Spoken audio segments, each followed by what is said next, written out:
Today, I will tell you a story that begins in a snowy winter, when little Harris Chambers, the Prime Minister's daughter, first stepped into the magnificent palace. In the midst of a grand victory banquet, the appearance of a princess made the atmosphere more splendid, but Harris Chambers's little heart felt uncomfortable and stifled by the lavish scene. While sneaking out of the party to find some peace, she unexpectedly bumped into a strange boy in the white snow. He was none other than River Allen, a child only 6 years old, but his words were as mature and sharp as an adult.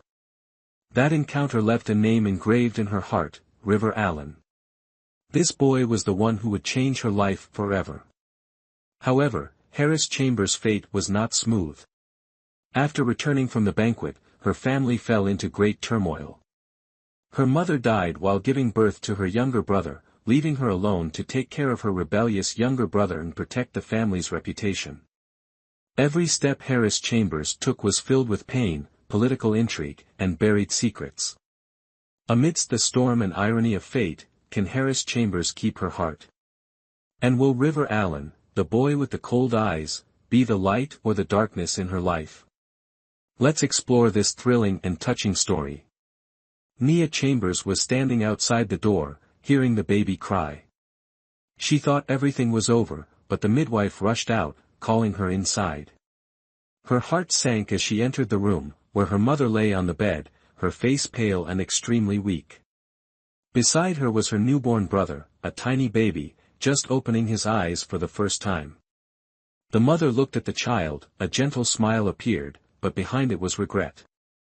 She said, "Nia Chambers, this is your younger brother, I named him Nathan Chambers.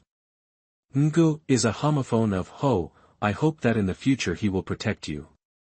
The mother's eyes could not hide her worry and expectation.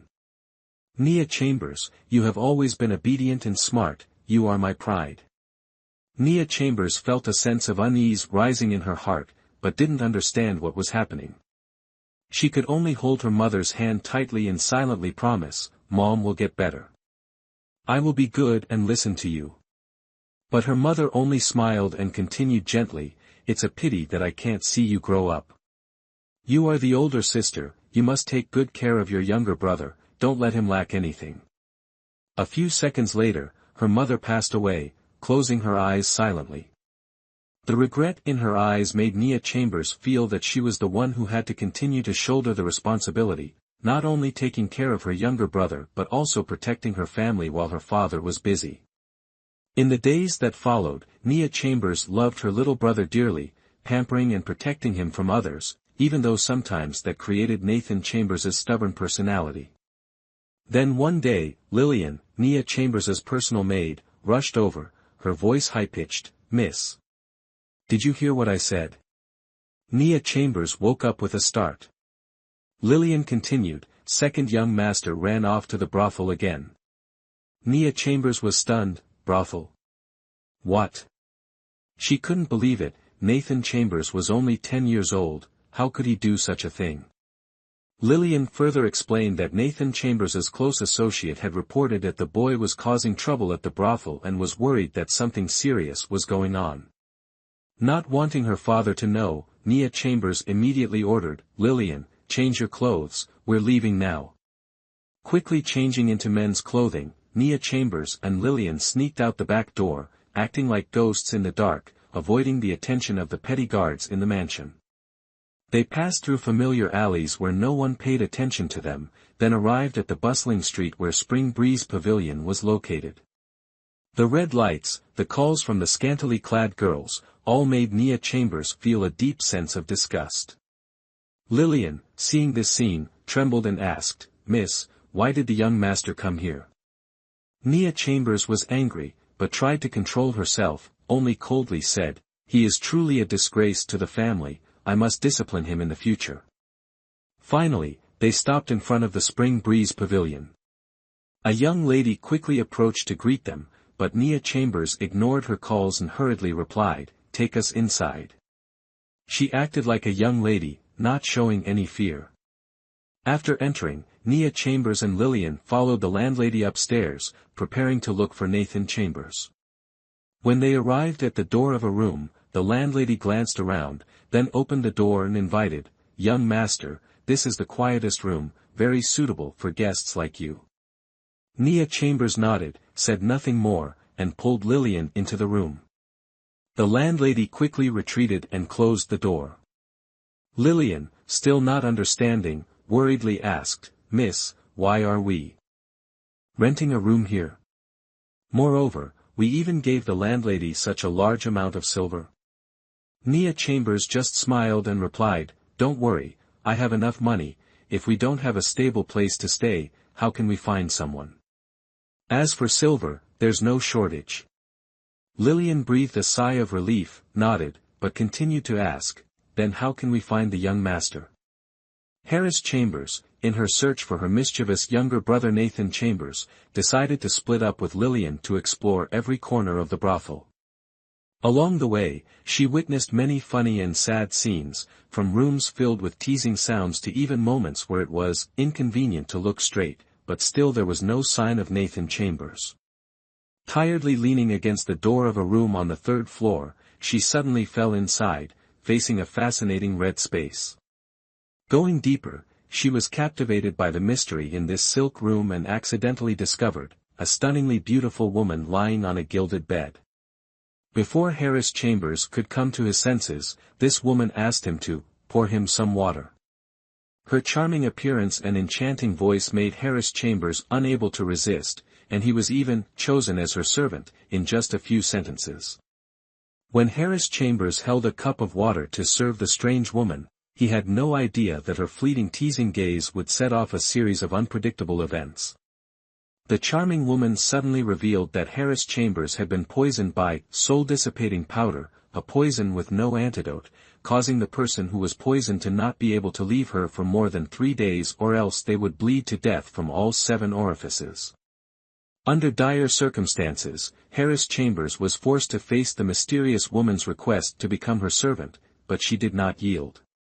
After a tense argument, Harris Chambers fainted in fear and woke up the next day to find the mark left by the woman, a blood-red hairpin and a message to meet her at the same place 3 days later. Feeling both resentful and worried, Harris Chambers returned to Commander's residence with the plan to find a doctor to cure the poison. But on the way, she stopped at the famous restaurant, First Class Fragrance Pavilion, for a meal. While quietly enjoying her meal, she overheard a secret conversation from the room next door. The words, "danger," and "following," aroused her curiosity, making Harris Chambers unable to take her ears off. Could these words be related to the intrigue of the court, or just a small part of the mystery she is slowly being drawn into? The story continues with a secret conversation between a nobleman with an ethereal temperament and his entourage. Despite being warned of the dangers of going on a diplomatic mission to the Goryeo dynasty, the nobleman still refuses to bring anyone along to avoid being suspected by the emperor of harboring private power. The nobleman's calm yet resourceful demeanor makes the listener curious about his true identity and intentions.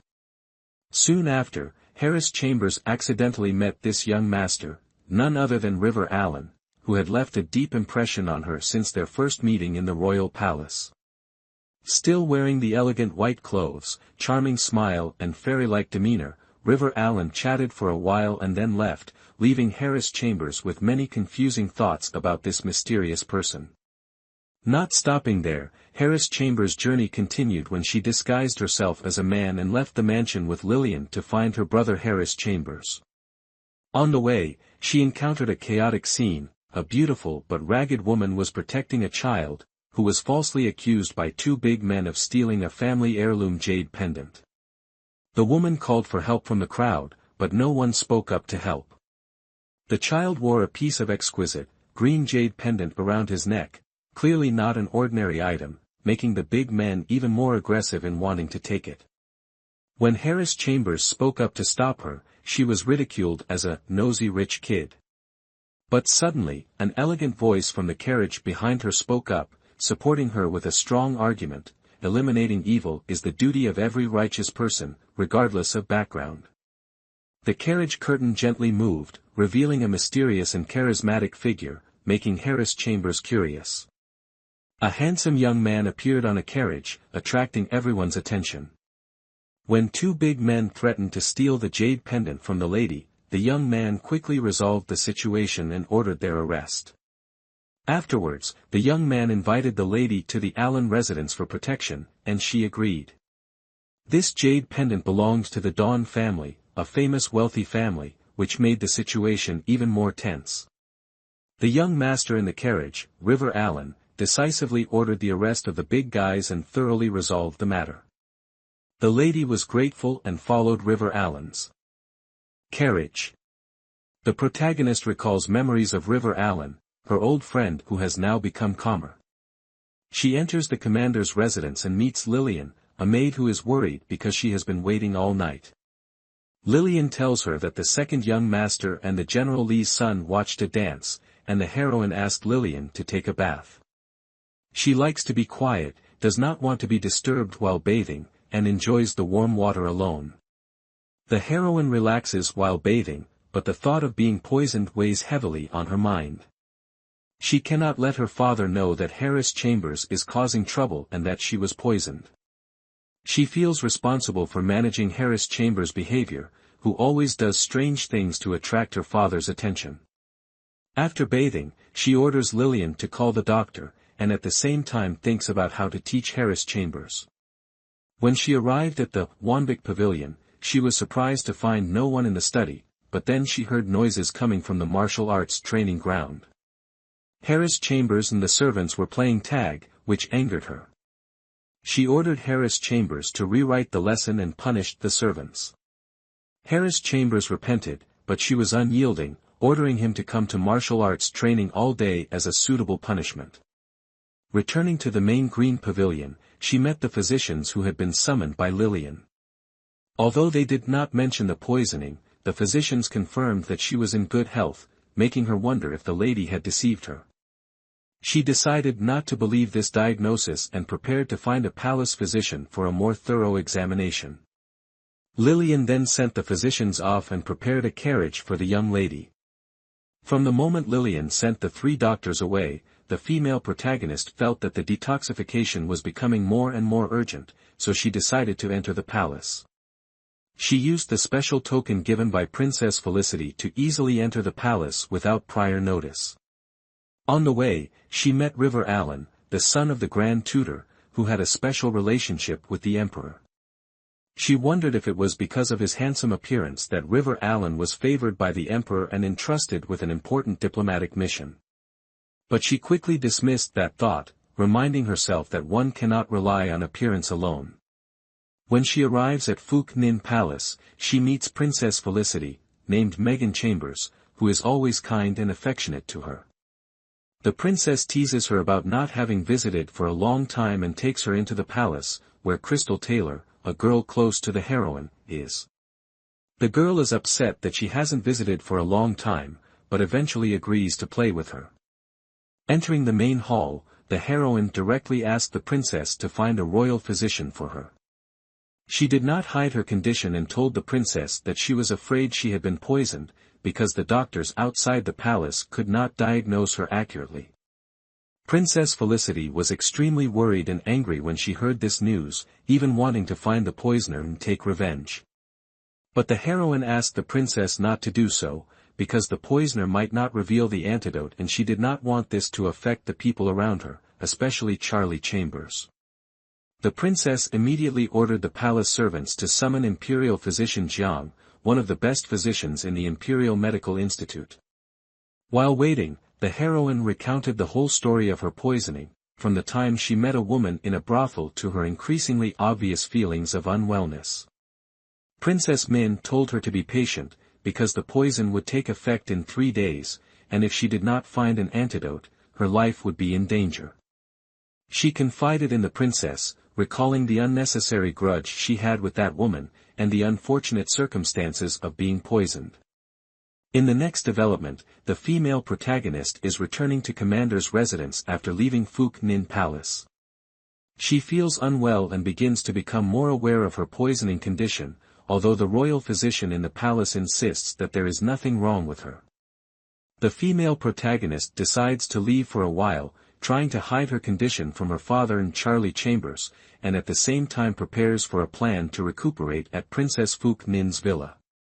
Before leaving, the heroine checks Wanbik Pavilion and finds Charlie Chambers studying hard, but she still doesn't want to reveal that she's leaving. Lillian, her trusted servant, is worried and heartbroken when she hears that the heroine has been poisoned. She begs to go along to take care of the heroine, but the heroine refuses, asking Lillian to stay behind to help her keep the secret and take her place in managing everything. This section ends with the heroine saying goodbye to Lillian and resting.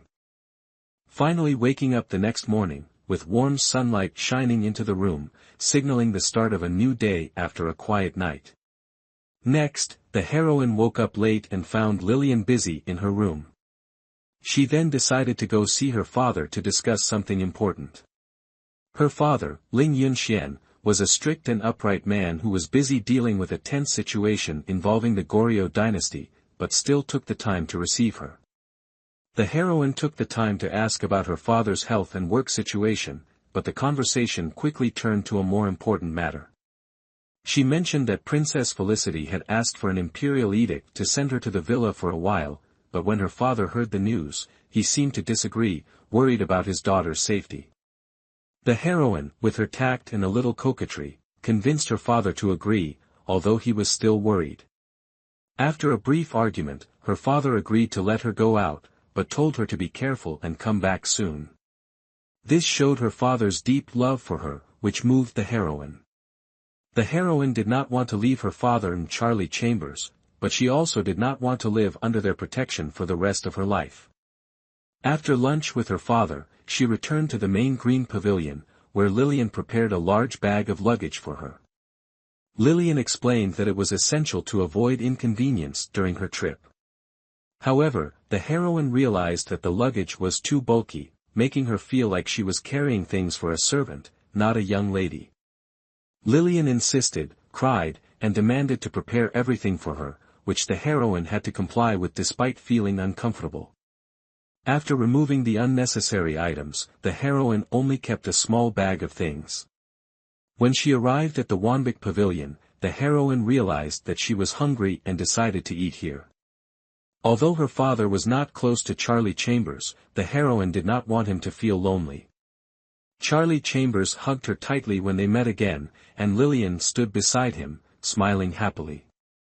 The heroine smiled when she heard Charlie Chambers worried that she had come to supervise her. Charlie Chambers quickly brought out the homework she had assigned, looking like he was about to face an important exam. The heroine looked over it and felt relieved, although she didn't check it carefully. Lillian smiled at Charlie Chambers' fear, but the heroine thought that if she didn't scare him, how could she manage him well? Afterwards, they had dinner together. Charlie Chambers had prepared her favorite dishes, but when she saw the sweets on the table, the heroine suddenly felt sad. Childhood memories of eating cakes with Charlie Chambers came flooding back, making her feel guilty for forgetting him. Lillian noticed the change in the heroine's attitude, but she tried to comfort her that she was only worrying too much because she cared too much.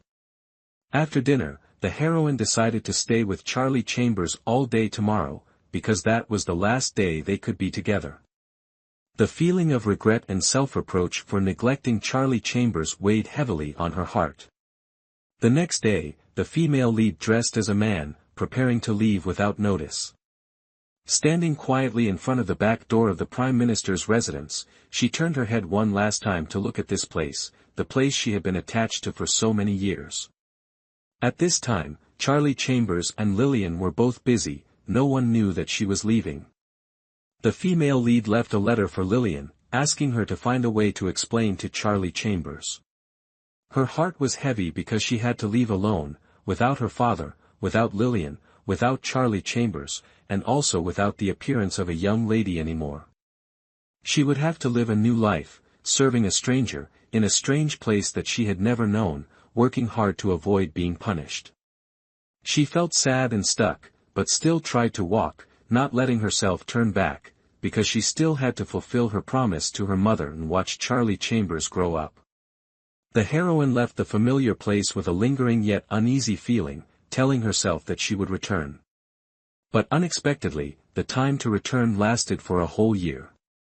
She arrived at a strange place, Spring Breeze Pavilion, a place that was unfamiliar but now deeply engraved in her heart. Here, the scenery evoked luxury and mystery, from the women standing to greet guests to the luxurious interior. The heroine found a room on the third floor, discovered that the door was unlocked, entered, and was surprised by the luxury of everything, especially the precious items from Tien Tam Kak. She touched a piece of paper under her pillow, which contained a message about when she would arrive and suggested that the heroine rest first. The woman's generosity made the heroine wonder if she was as simple as she appeared. The heroine began to feel stressed, unable to understand why she was drawn into this life. The thoughts of this woman's control made her even more confused. Although the question, "Who is she?" kept revolving in her mind, she could not find an answer. As she sat in the waiting room, the female protagonist began to feel drowsy. The warmth of a gentle hand stroking her hair made her unconsciously remember her deceased mother. However, that warmth suddenly disappeared, and when she woke up, she was surrounded by the bright red color of the room and a light fragrance. The woman had returned, and in a moment of surprise, the female protagonist accidentally bumped into her. Both of them had a surprised reaction. The female protagonist was worried about the collision but could not help but feel a strange charm from the woman's voice. As Harris Chambers was trying to take care of the woman who was enduring the pain, she happened to encounter a scene that made her flustered. Hitting her perfect chin, Harris Chambers accidentally fell on her, causing the two of them to fall into an inexplicable situation, a scene that was extremely easy to misunderstand. A strange feeling spread throughout her body as she looked into the woman's glaring eyes, causing Harris Chambers to only smile awkwardly and explain. The woman still did not give up, asking Harris Chambers about how to behave when injuring her master, making her even more nervous. Unable to do anything else, Harris Chambers could only go over and rub her forehead, although he could not help but feel confused by the woman's sarcastic teasing. As Harris Chambers was doing her best to calm down and check her wound, a knock suddenly came from the door. The woman did not show any surprise, only coldly telling Harris Chambers to continue, making her even more embarrassed. At this moment, Harris Chambers tried to explain that her current position might damage her reputation, but the woman only responded gently, leaving Harris Chambers unable to refute. The story continues with a series of tense and conflicting situations between Harris Chambers and the mysterious woman. After she teases Harris Chambers about being scared and shy, Harris Chambers feels his cheeks burning from the teasing. Although this woman always appears sweet and lovely, her actions and words make Harris Chambers both laugh and cry. As the footsteps drew closer, Harris Chambers became more and more nervous about the situation he was in. Standing up to avoid suspicion, Harris Chambers accidentally fell into an awkward situation when she continued to tease about sharing the water basin. Feeling embarrassed and tense, Harris Chambers realized that he had not been careful. She made Harris Chambers even more embarrassed when she said that if he liked her, he should have said it directly. While Harris Chambers was in a mess, he accidentally injured her again, this time causing her to have a nosebleed. The woman calmly looked at the blood on her hand, then told Harris Chambers that he had to take responsibility for her. This sentence surprised Harris Chambers and made him feel even more confused, not understanding why things had become so serious. She kept teasing Harris Chambers by asking him to take responsibility, but she acted as if nothing had happened. After burying her face in the basin of water Harris Chambers had just used, she continued to act calm and asked him to eat with her. Although Harris Chambers wanted to maintain the rules, worried that the servant could not eat with his master, she did not care and ordered him to sit down. Throughout the meal, she continued to tease him, confusing Harris Chambers with her ambiguous words. Although she was only joking, her actions were unpredictable. When Harris Chambers worried about her injury, she continued to tease him about sharing the same water basin, making him even more embarrassed. As she prepared to leave, she led him outside the Spring Breeze Pavilion, where a luxurious carriage was waiting. Harris Chambers began to suspect her true identity, unable to figure out whether she was just a courtesan or had a deeper purpose. As they got into the carriage, she asked Harris Chambers to come with her, but he did not dare to get in, fearing the tension in the small space. Things were further complicated when he heard strange words from passers-by, making him feel that his life would soon be caught in an unpredictable storm. Harris Chambers and Celeste continued their conversation in the luxurious space of the carriage, where Celeste's every move was haughty and like a challenging game. As Harris Chambers changed his shoes, Celeste teased him about his name, saying that Evan Chambers sounded too feminine and did not suit his muscular body. She even did not hesitate to give him a new name, Evan Chambers, bearing her last name. Harris Chambers, at a loss and surprised by Celeste's seriousness, could only sigh in confusion. However, he could not deny the strong attraction from her, with her exquisite beauty and enchanting temperament. Their relationship was further complicated when Celeste did not hesitate to ask him to take her last name, an action he had never experienced before. Her joking and serious words made Harris Chambers feel like he was caught in a game that he could hardly escape. Harris Chambers's name changed to Evan Chambers not only marked the bond between the two, but also a mark in this strange and challenging relationship. Celeste, with her coldness and power, made Harris Chambers confused, but it was undeniable that he began to see her differently, as if there was a strange softening in his heart. During the trip, Celeste orders Harris Chambers to change his name to Evan Chambers, to show her possessiveness and power. Harris Chambers, though not fully understanding her motives, reluctantly agrees. As the carriage sways on the road, Celeste teases Harris Chambers, joking about his nervousness and the name Evan Chambers he bears. As the carriage passes through familiar neighborhoods, Harris Chambers feels a sudden sadness and regret at having to leave this place. When she asked about their next move, Harris Chambers received a surprising answer: they would go to the Goryeo dynasty, a place of great ambition that his father had mentioned. Harris Chambers' curiosity was piqued by Celeste when she asserted that it was because she did not know about the Goryeo dynasty that she wanted to go.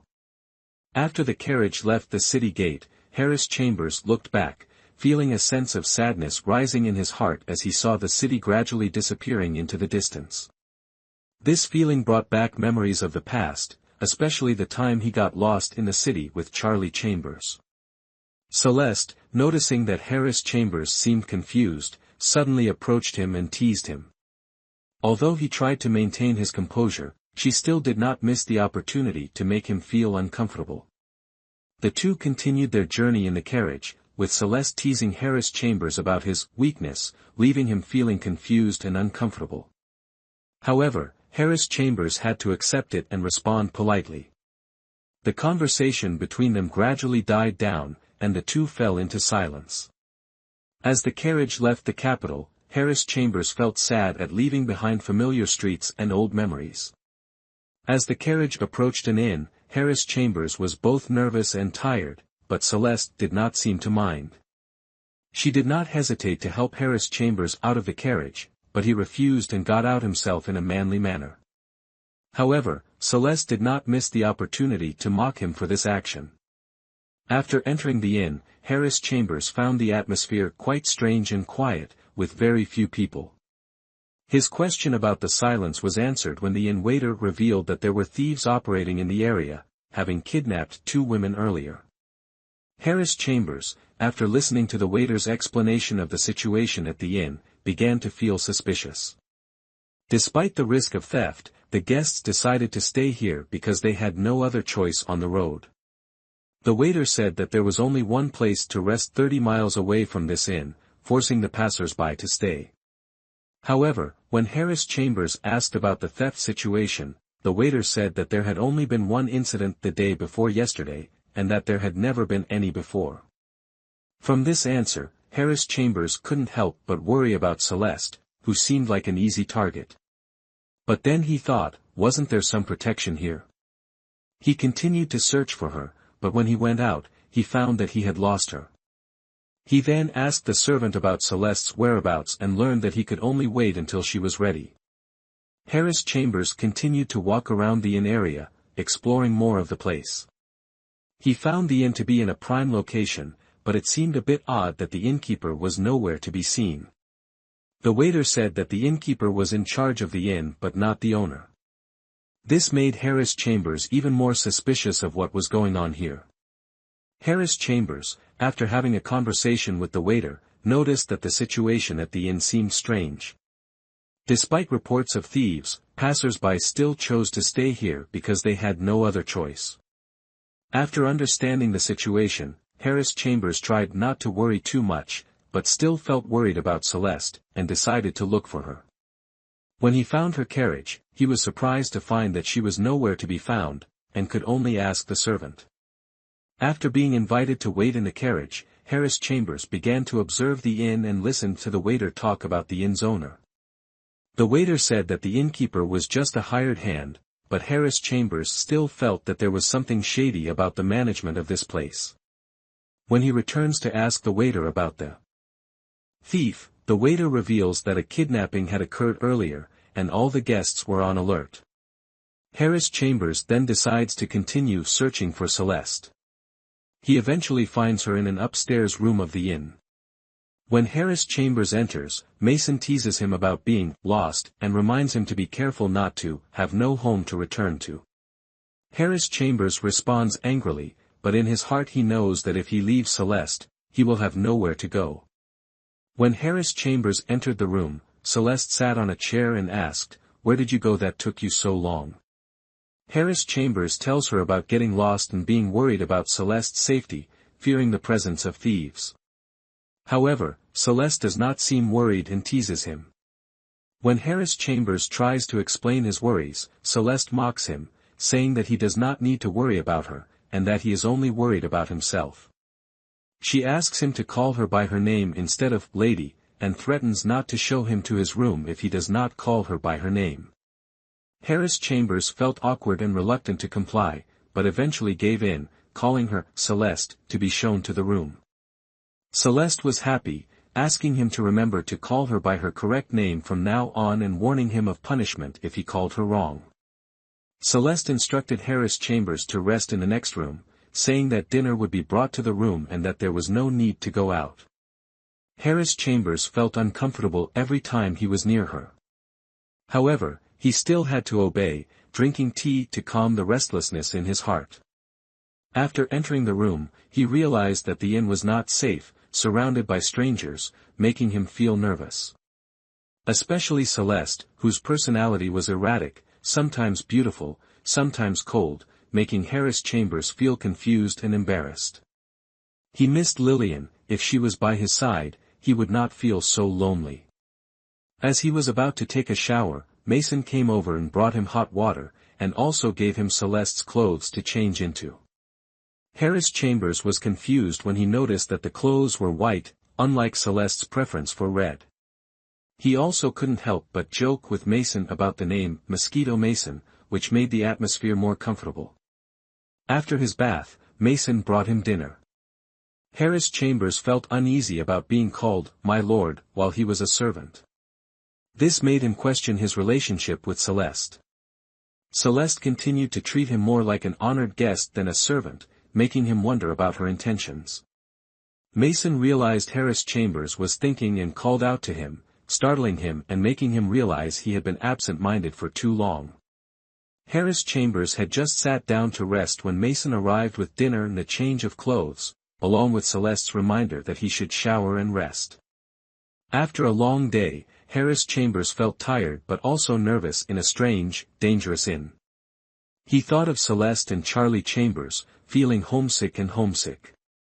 While taking a shower, he heard strange noises, thinking it was wind, but when he checked, he found a dark figure in the room. A flower thief with a knife held to his neck demanded information about a man he did not know. He suspected the thief was asking about Mason, whom he had seen recently. Feeling dangerous, he decided to find a way to escape, but it was not easy. With quick thinking, Harris Chambers punched the thief in the weak spot, causing him to retreat. At that moment, Celeste appeared, protected him, and started fighting the thief. Everything happened so quickly, Harris Chambers could only watch, worried about Celeste. He felt lucky that she was there in time, but also worried if she got hurt. In the end, the fight ended without bloodshed, Celeste kept quiet in the room, both avoiding noise and ensuring the safety of both. Harris Chambers began to think about Celeste, realizing that she seemed to have just gotten out of bed. Her clothes were disheveled, her white shoulders exposed under the moonlight, creating a very alluring image. Harris Chambers couldn't help but wonder, was she using this beauty to seduce the pervert?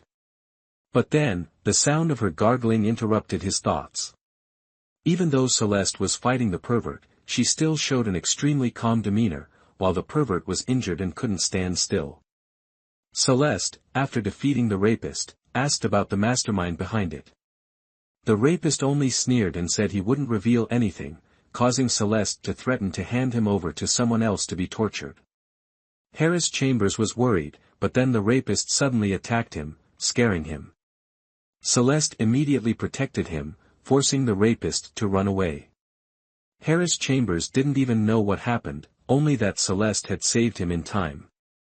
After the rapist fled, Harris Chambers realized something strange. Celeste seemed to possess weapons like the mist pill, a smoke-inducing drug used to escape, and she was also willing to give Harris Chambers two if needed. When he asked about Celeste's men, he found them absent, which puzzled him. Meanwhile, Celeste continued to tend to Harris Chambers' wounds, treating him with a gentleness he did not expect. Celeste announces that there are no more rooms available, and Harris Chambers will have to stay by her side. Harris Chambers, while feeling a little uncomfortable, realizes that Celeste does not need protection, as she is indeed strong. After having medicine applied to her wound, Harris Chambers notices a hole in Celeste's wall and asks why she broke the wall. Celeste explains that she heard strange noises from the next room and broke the wall to save Harris Chambers, as she is quite sensitive. Celeste also teased Harris Chambers about dressing as a man, which made Harris Chambers panic when he was discovered.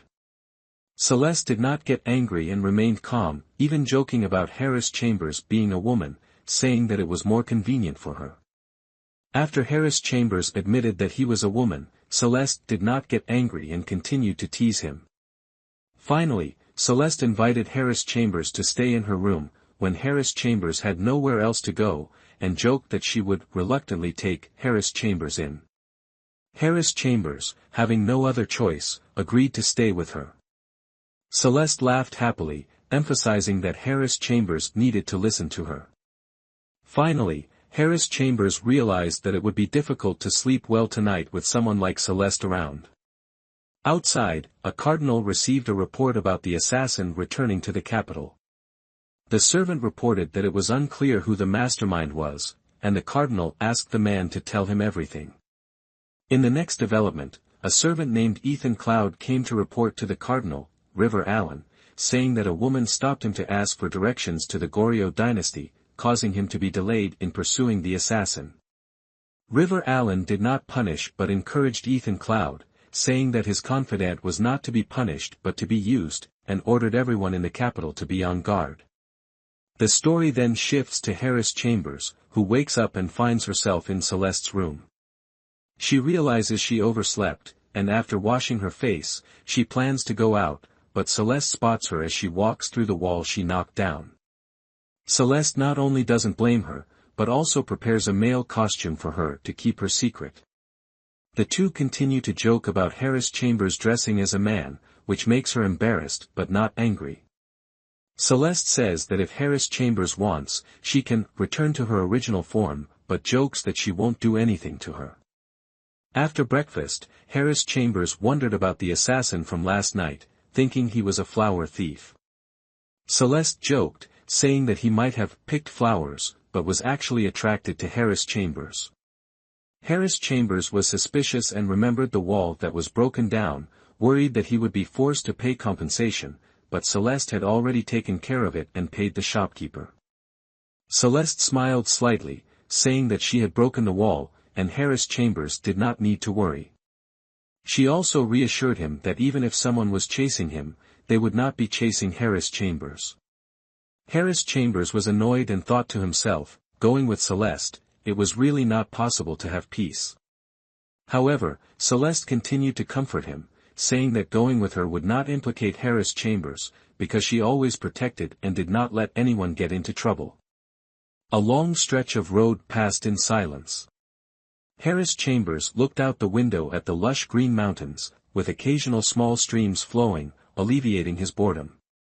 When he felt too bored, Harris Chambers asked Celeste where they were going. Celeste answered vaguely, saying that they would know when they got there. This answer made Harris Chambers even more curious, and she muttered a sentence. Celeste then opened her eyes slightly and invited Harris Chambers to come closer. Although Harris Chambers did not want to come closer, when he saw her gesturing towards the wardrobe, his curiosity won out. Harris Chambers decided to come closer and asked Celeste if she could open the wardrobe. Celeste did not stop him, but instead smiled encouragingly. When Harris Chambers opened the cupboard, she found that inside were countless delicious foods that she loved: mung bean puree, hibiscus cake, fried balls, roasted chestnut cake. All of them were Harris Chambers's favorite foods, making her unable to resist, taking out a little and enjoying it. Celeste just reminded her to be natural and not to be reserved.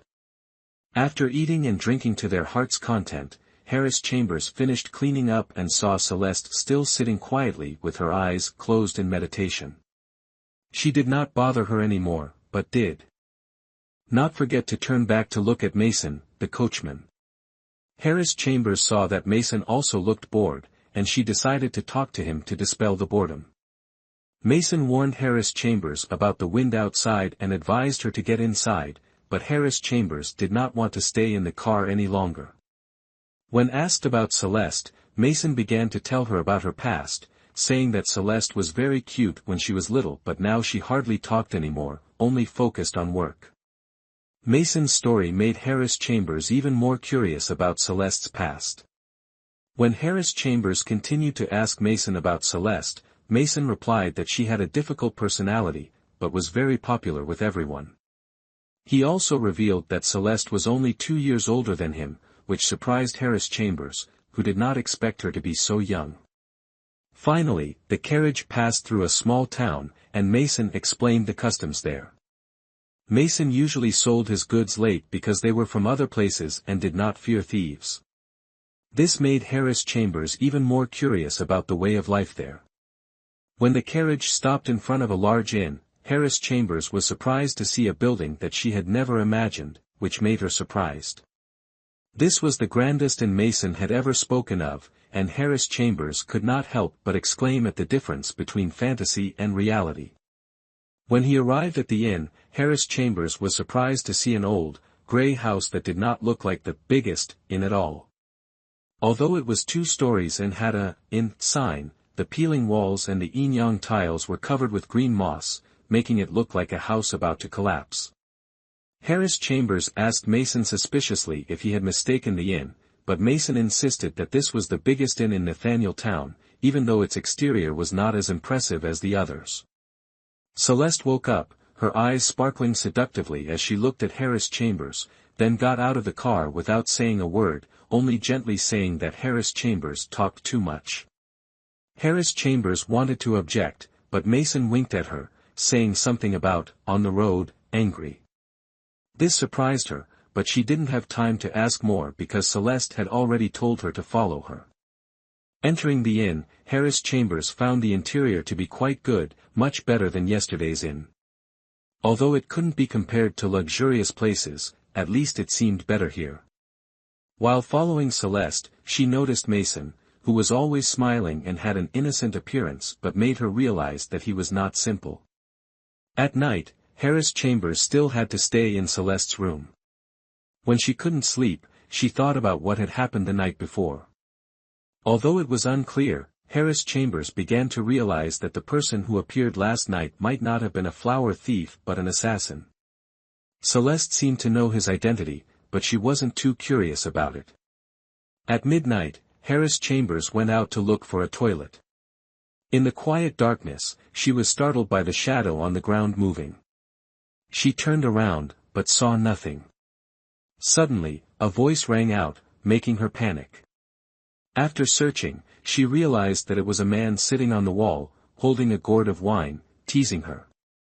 Although he looked handsome, Harris Chambers was not easily fooled, and hesitated to refuse his invitation to drink.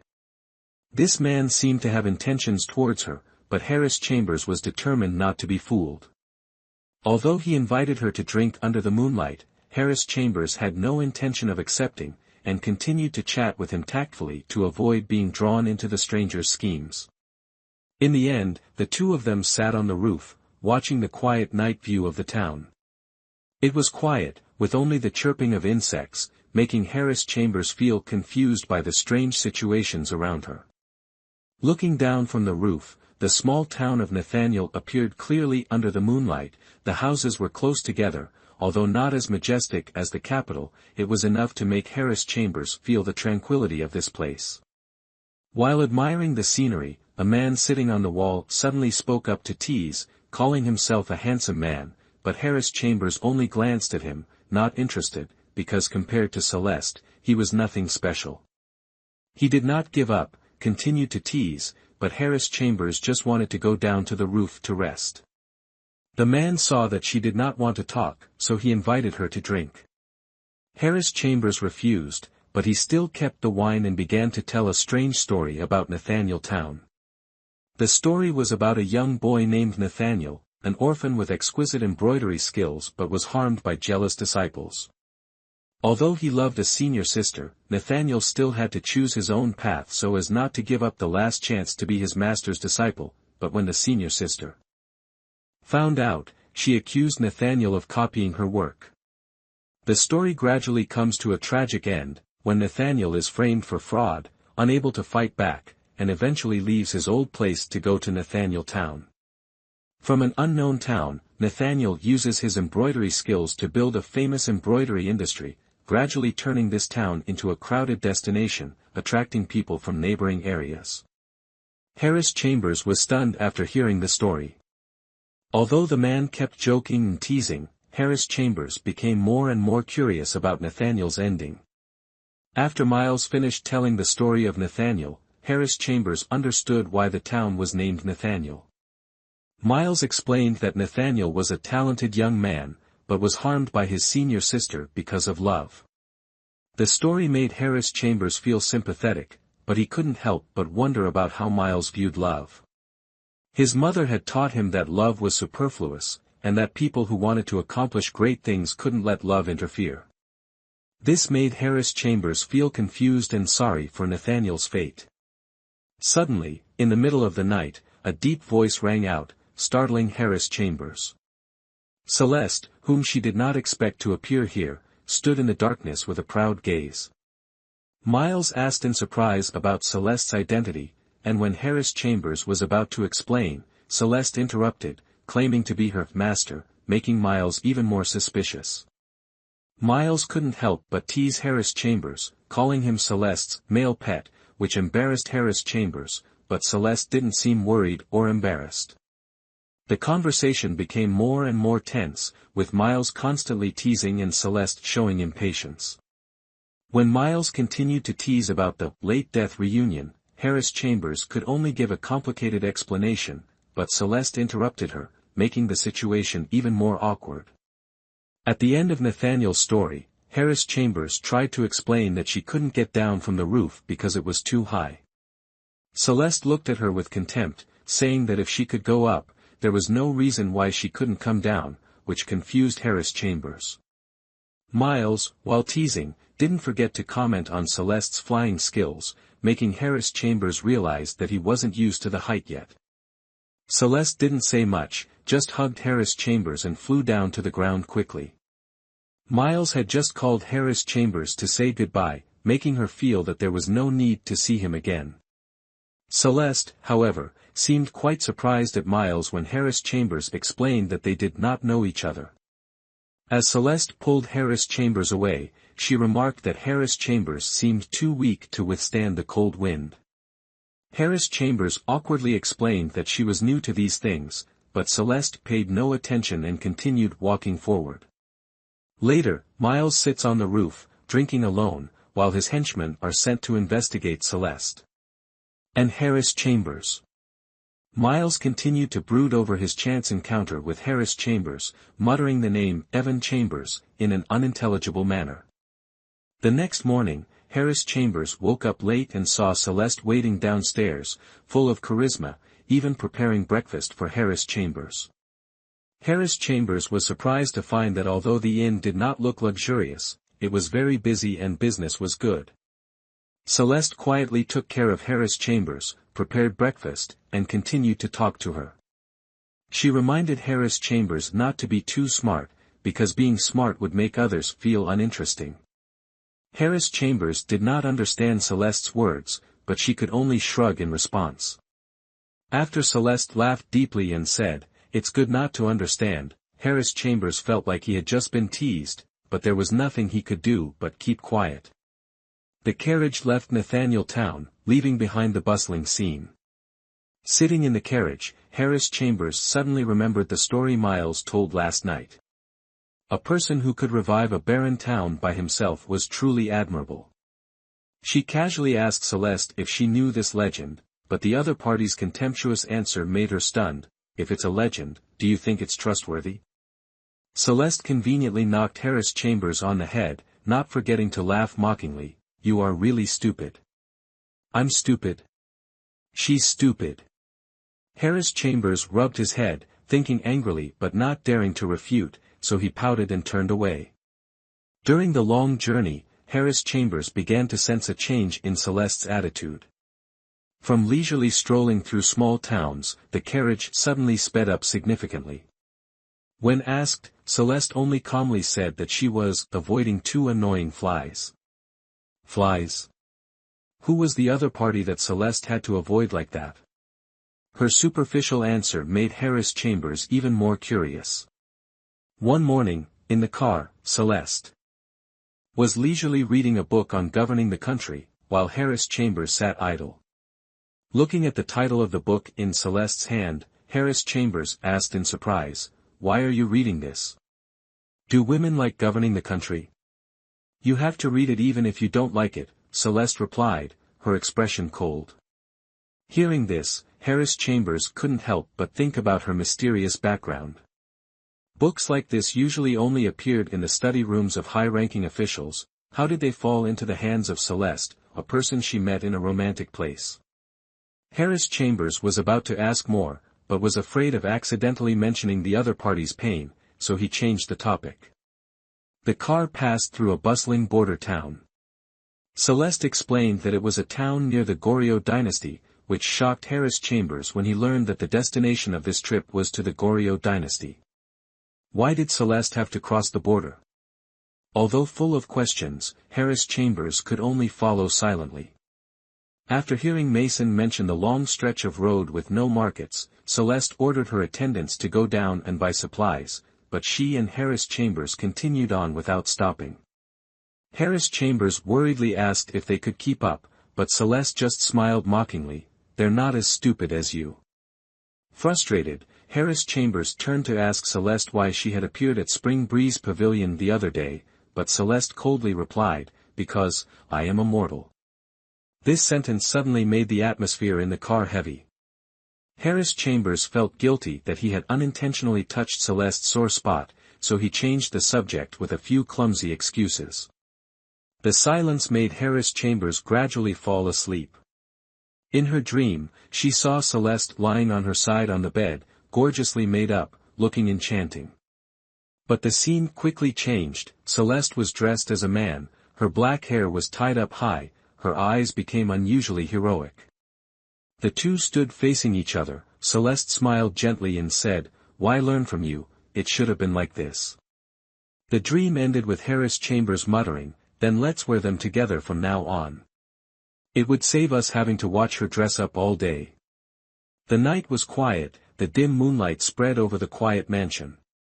In the carriage, Harris Chambers woke up with a start, his mind still hazy, suddenly feeling a sharp pain in his chin. In front of her, Celeste sat up straight, one hand gently rubbing her chin, her cold eyes making it hard for the person opposite to breathe. Shocked to realize he had just bumped into Celeste, Harris Chambers quickly apologized, frantically reaching out to check her wound. But Celeste just snorted coldly, her eyes filled with reproach. "Let me blow on you," Harris Chambers murmured, holding his breath as he blew gently on the red mark on Celeste's chin. Her hands were shaking, and she silently scolded herself for being so careless. Celeste, on the other hand, sat there calmly as usual, softly saying, "Okay, it doesn't hurt anymore." Harris Chambers bowed his head, about to adjust his clothes, when he found himself sitting close to Celeste, as if he had just fallen asleep with his head on her lap. "Celeste, I just now," as if she could guess Harris Chambers' thoughts, Celeste glanced at him, her voice slightly cold, "You fell asleep," the carriage kept shaking. "I saw you almost fall several times so I pulled you back, but I didn't expect you to wake up and bump into me." Harris Chambers was embarrassed and didn't know how to respond. Just as she was about to change the subject, she realized that the carriage had stopped and asked quickly, "Are we still waiting for someone?" Celeste adjusted her clothes and slowly replied, "What are you waiting for?" "We've arrived at the Goryeo dynasty." "Goryeo dynasty?" Harris Chambers looked outside in panic, and sure enough, it was already dark. Outside, Mason was cleaning up. Seeing Harris Chambers, he smiled, "Young master, we are already half an hour old, the lady told me not to wake you up." But as soon as he finished speaking, Celeste's warning gaze startled him, causing him to lower his head and awkwardly correct himself, "You can get off the car now." Harris Chambers stepped out of the car and was immediately overwhelmed by the sight before him. The moonlight shone on the rippled surface of the small lake, reflecting the willows that gently swayed in the wind. The sound of trickling water from the nearby rockery created a peaceful, fairy-like scene.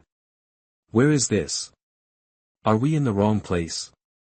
She turned to Celeste, her eyes filled with doubt. Celeste raised her eyebrows, her voice filled with teasing, "Wrong way. If I really made a mistake, I will use you as an offering, surely the owner of this place will calm down." Looking at her leaving back, Harris Chambers thought to himself that he really couldn't compete with this person. Walking beside her, Mason smiled and said, "This is the young lady's mansion. It's been a long time since she's been back, but the young lady has already told someone to clean it up carefully." Celeste's mansion. Harris Chambers couldn't help but be surprised. A woman like her owned such a splendid place. She wanted to ask more, but Mason quickly changed the subject, urging her to leave quickly or else Celeste would scold her. Looking at Celeste's graceful back leading the way, Harris Chambers couldn't help but wonder, who is she? Harris Chambers followed Mason, full of questions about Celeste's luxurious mansion. Along the way, Mason skillfully deflected her every time she asked about her master, only saying that Celeste liked open spaces so she built a spacious mansion. Harris Chambers wondered, could the Goryeo dynasty be so rich that they built such a mansion just to visit occasionally? When she arrived at the dining room, she was even more surprised to see that the sumptuous feast had been laid out, completely different from the simple meals on the road. Celeste appeared, still with her usual calm demeanor, but unexpectedly showed her the room. Harris Chambers secretly hoped that he wouldn't be staying next to Celeste's room like before. Harris Chambers' room was elegantly decorated in shades of turquoise, in stark contrast to Celeste's usual bright red. When she curiously asked where Celeste was, the answer was the room next door, leaving Harris Chambers helpless with the feeling of no escape. Celeste had even prepared a wardrobe for her, complete with men's clothing and a spare set of women's clothing, and given detailed directions to the bathhouse. This time, Celeste's way of speaking was unexpectedly gentle, causing Harris Chambers to wonder if this was really her. After getting used to the new room, Harris Chambers tiredly took her robe and went to the bathhouse as directed. When she passed Celeste's room, she saw that the lights were off, and guessed that Celeste had gone to bed. When she arrived, the dim light in the bathhouse showed that everything had been prepared, making Harris Chambers even more surprised and confused by Celeste's strange thoughtfulness. Harris Chambers, always cautious, stood in front of the bathhouse door and asked loudly if anyone was inside. Receiving no response, she pushed the door open with peace of mind and entered. But from the very first moment, the thick steam made her dizzy, and she secretly admired how extravagant Celeste was to build such a large bathhouse. Passing through a surprisingly long screen, Harris Chambers was surprised by the large square bathtub, decorated with a rockery and a babbling brook. The water was clear and warm, making her forget her fatigue, but the feeling of relaxation did not last long. A sudden sound rang out behind her, and the person who appeared was none other than Celeste, the demon in her heart all along. Celeste appeared with a charming appearance, long black hair flowing, drops of water rolling down her shoulders and white arms. Her sweet voice seemed to be teasing. She called Harris Chambers by the intimate name, Charlie Chambers. Harris Chambers awkwardly hugged himself tightly, trying to keep his distance from Celeste, just wanting to quickly end this awkward bath time. But things weren't that easy. Celeste half-jokingly offered to serve Harris Chambers, making her fearfully refuse. Despite trying to avoid it, Harris Chambers couldn't help but notice Celeste's graceful appearance as she left the lake. Celeste's thin silk dress hugged her body tightly, and each step she took out of the water was like a magical performance that made Harris Chambers not know whether to admire or feel embarrassed. Only when Celeste left did Harris Chambers breathe a sigh of relief. But before she could enjoy the piece, she was faced with Celeste's final joke, a sudden peek from behind the screen, accompanied by a meaningful smile. "Charlie Chambers, you seem very excited." Celeste left behind a sentence that made Harris Chambers choke on his water, thinking to himself, "You've already left so gracefully, why come back?" Celeste continued to show off her cute and cunning side, teasing Harris Chambers even after leaving the bathhouse. She told Harris Chambers to go ahead and play, with a meaningful smile, making the other party not know whether to be angry or helpless. Last night's commotion lasted until midnight. The next day Harris Chambers woke up late, and as soon as he opened the door, he saw a maid named Olivia bringing water to wash his face. What was even more surprising was that Olivia repeated Celeste's instructions as if she were raising a canary: "Take good care of Charlie Chambers, if he's hungry, feed him, if he's sad, take him for a walk." Hearing this, Harris Chambers felt both helpless and goosebumps all over his body. On top of that, the maid added, "Miss Celeste said that the young master's performance last night hurt her. She had to go out to vent her frustration."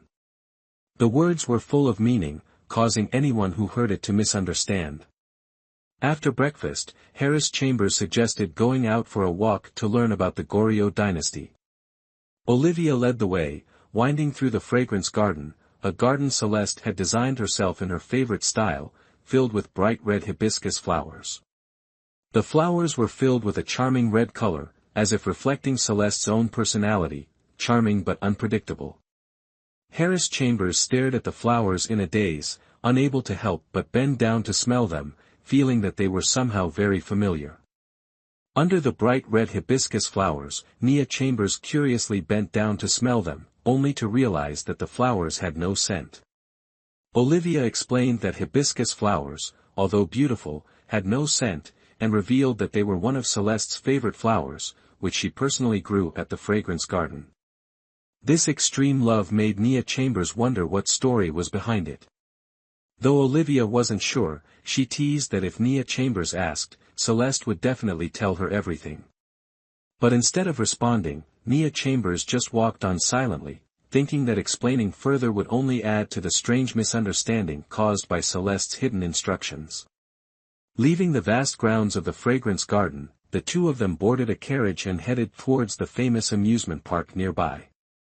Along the way, Olivia proved to be an interesting companion with her outgoing personality and tactful tone, causing Nia Chambers to laugh. She joked that Celeste had arranged a suitable servant, and the two of them quickly created a comfortable atmosphere. Arriving at the beginning of the game street, the bustling scene with the sound of vendors and cheers echoed, making Nia Chambers suddenly nostalgic about her days in the capital. This place seemed to evoke the image of her mischievous younger brother Charlie Chambers, who always made Nia Chambers personally go out to look for him amidst the noise of the market. Amidst the flash of memories, Olivia's soft call pulled Nia Chambers back to reality. Down below, the bustling entertainment street, the bustling drums attracting everyone's attention, but Nia Chambers was still lost in her reverie, only being startled back by Olivia calling her 3 times. After a few awkward excuses, the two continued to stroll past the bustling circus. Just as Nia Chambers began to lament the crowds, an old fortune-teller suddenly appeared with a pioneer's demeanor that caught everyone's attention. "This young master, you have an extraordinary demeanor, there will definitely be good news in the next few days." The opening words echoed, making Nia Chambers almost laugh. "Do I have such a trustworthy demeanor?" he thought to himself, but still politely refused. However, the fortune-teller refused to give up, repeatedly emphasizing that he was not a liar, that meeting Nia Chambers was fate, and that it would be a waste not to see her. Just as Nia Chambers was about to leave, Olivia excitedly chimed in, "Young master, since it is fate, a fortune-telling is not a loss."